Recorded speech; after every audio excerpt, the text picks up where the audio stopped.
உலகமே இப்போது அமீரகத்தின் ஒரு புள்ளியை நோக்கி பயத்துடன் பார்த்து கொண்டிருக்கிறது. அதுதான் ஃபுஜைரா. உலகின் மிக நவீனமான, அதிவேகமாக கச்சா எண்ணெயை விநியோகிக்கக்கூடிய இந்த துறைமுகத்தில் இப்போது எண்ணெய் விநியோகம் அதிரடியாக நிறுத்தப்பட்டிருக்கிறது. வணக்கம், நான் உங்கள் ஏகே. வாங்க என் கூட சேர்ந்து நீங்களும் யோசிக்கலாம். இது திங்க் வித் ஏகே. ஃபுஜைரா என்பது வெறும் துறைமுகமல்ல, இது ஓமன் கடலோரத்தில் அமைந்திருக்கிறது. ஹார்மூஸ் ஜலசந்தி, அதாவது ஸ்ட்ரெய்ட் ஆஃப் ஹார்மூஸ் வழியாக செல்லாமல் நேரடியாக உலக நாடுகளுக்கு எண்ணெய் அனுப்பும் ஒரு மாற்றுப்பாதை.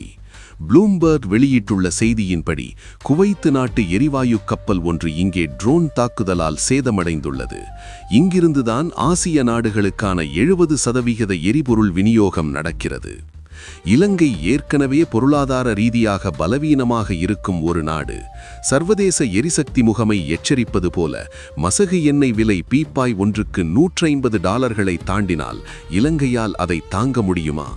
அரசாங்கம் அறிவித்துள்ள புதன்கிழமை விடுமுறை என்பது வெறும் ஓய்வல்ல, இது வரப்போகும் ஒரு மிகப்பெரிய எண்ணெய் அதிர்ச்சிக்கான முன்னெச்சரிக்கை நடவடிக்கை. ஆனால் நமக்கான தீர்வு நம்மிடமே இருக்கிறது என்பது உங்களுக்கு தெரியுமா? மன்னார் வளைகுடாவில், குறிப்பாக M2 வலயத்தில் 5 டிரில்லியன் கன அடி இயற்கை எரிவாயுவும் கோடிக்கணக்கான பீப்பாய் எண்ணெய் வளமும் இருப்பதாக ஆய்வுகள் சொல்கின்றன. ஷ்ளூம்பர்கர் போன்ற நிறுவனங்கள் இதை உறுதி செய்துள்ளன. வெளிநாடுகளை நம்பி இருப்பதை விட நம் நாட்டு வளங்களை அகழ்ந்தெடுக்க வேண்டிய கட்டாயத்தில் நாம் இப்போது இருக்கிறோம்.